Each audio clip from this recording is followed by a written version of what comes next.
Hello, my darlings. I want to talk to you about something that so many women um, never actually say out loud, but we feel actually quite a lot of days. And it's the tug of war between wanting more, but actually feeling tired. So this won't feel unfamiliar to you if you've worked hard for success and if you're a woman that's worked hard for your success, you will have climbed, you will have juggled, you will have cared, led, built, supported, all those things. But there's quite often, even when you've done all of that, there's like a quiet whisper of guilt when you want to do something for yourself, just for you. And you find yourself saying, "Oh, I'm sorry, I've just been really busy," or "I'm exhausted, but I'll cope, I'll manage." Or I shouldn't complain because I'm lucky, this is great. I'm not really complaining. But darling, what you're doing is apologizing for being both ambitious and a human being. And it really has to stop. It's time, because we've been socially trained, especially as women, to believe that ambition is admirable, but only when it doesn't inconvenience anyone. So you can strive, but don't be too driven, right? And you can care, but don't forget everybody else first. And you can rest, but feel a little bit guilty while you're doing it, if that sounds familiar. So it's no wonder so many of us end up burnt out and apologizing for our brilliance. Because culturally, we've absorbed the message. Ease equals laziness and effort equals worth. But here's the truth from a psychological perspective. Your brain is simply trying to reconcile two competing identities. Okay. So one part of you is wired for achievement, and that's your dopamine system. And it lights up and it's driving you to set goals and chase purpose, right? And it's like ding, ding, ding, ding. It's like, go get the goals, girl. And then there's another part of you, which is your parasympathetic nervous system, and it's begging you for calm and stillness and recovery and serenity. And both parts are necessary and they're both valid. Okay. And neither make you too much. Neither of them. So just let me go geeky just for a second, because I love this is my bag, right? Helping women to understand what's going on in their brains, right? So ambition activates your prefrontal cortex, the part of your brain that's responsible for planning and logic and creativity and problem solving. It thrives on dopamine.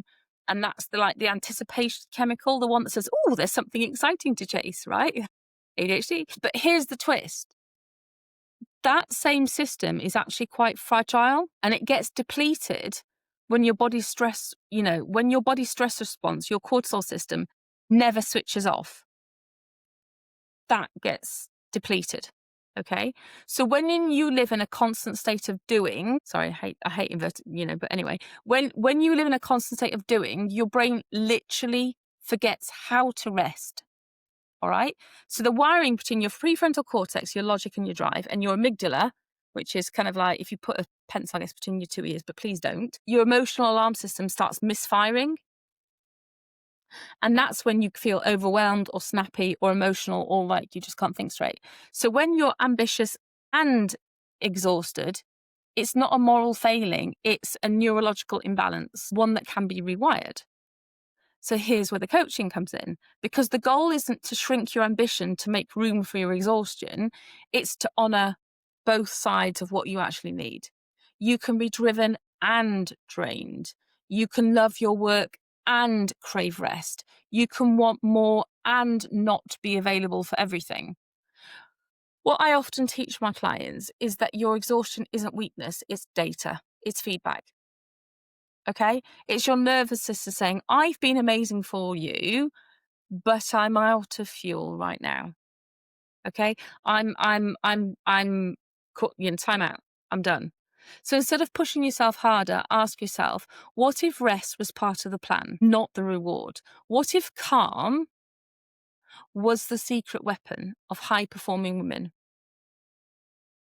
What if what if that's actually what I need? We've kind of glorified the hustle, but peace is actually the power move. Okay. So let me give you something practical to do, because with insight without action is just becomes guilt without, in just nicer vocabulary. So here's a simple exercise every morning.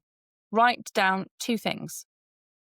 Okay. This is a brilliant insight to do. If you write down these two things in the morning, it will massively help. Number one, what's one action that supports your ambition daily? Number two, what's one action that supports your energy today?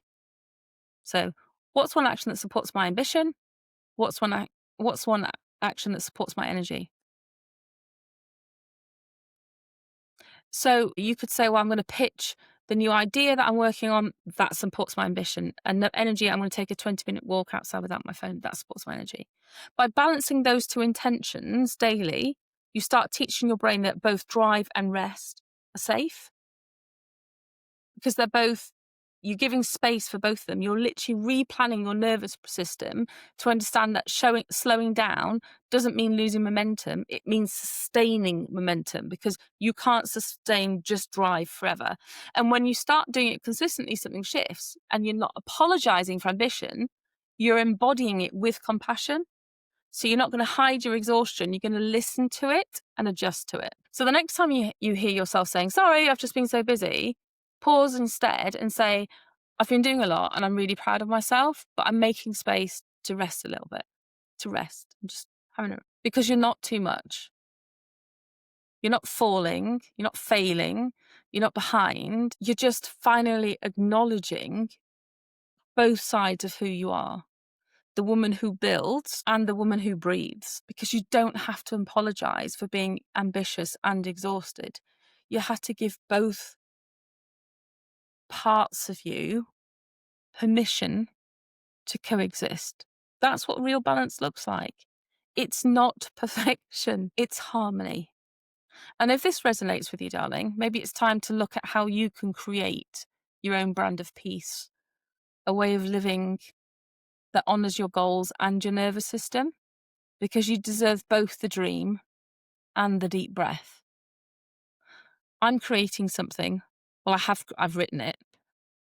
It's going to be launched soonish.